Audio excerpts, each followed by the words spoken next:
Hello, दसऱ्याच्या सर्वांना हार्दिक शुभेच्छा. दसऱ्याची सकाळ तर मस्त झालेली, पुरणपोळी वगैरे केलेली. त्याचा काही मी व्हिडिओ नाही टाकला, पण नंतर आपली नॉर्मल इव्हिनिंग टाईम मी शेअर करते. माझी जी गाडी आहे ना स्कूटी, मी तिची छान ते हार जो आहे ना तो पण मी बनवलेला छान स्वतः.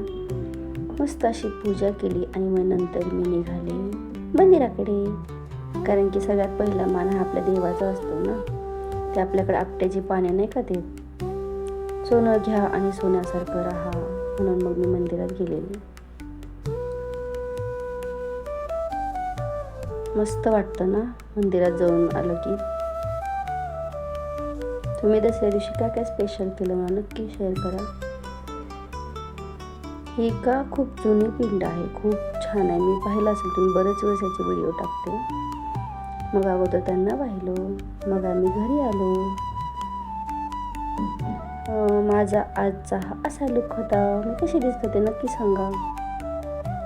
ही पूर्ण आमची सोसायटी आहे आणि आम्ही माहिती का आमच्या सोसायटीमध्ये रावण दहन केलं. हे पहा, रावण प्रत्येक वर्षी असं रावण बनवून ना त्याला जाळतात. चांगल्यांची वाईटांवर विजय, गुड वर्सेस बॅड. रावण म्हणजे फक्त रावणच नाही, आपल्यातल्या बऱ्याच वाईट गोष्टींचा पण आपण याच्यासोबत दहन केलं पाहिजे. जसं की स्वार्थ, अहंकार, राग, आळस, बऱ्याचशा गोष्टी आहेत ज्या आपल्यामध्ये असतात. त्या सगळ्यांचं दहन करून मस्त रिफ्रेश माइंडनं ह्या दिवाळीचं स्वागत करायचं आपण. मुलं तर खूप एन्जॉय करत होती. जय श्रीराम. त्यानंतर मस्त फटाके वगैरे पण वाजवले.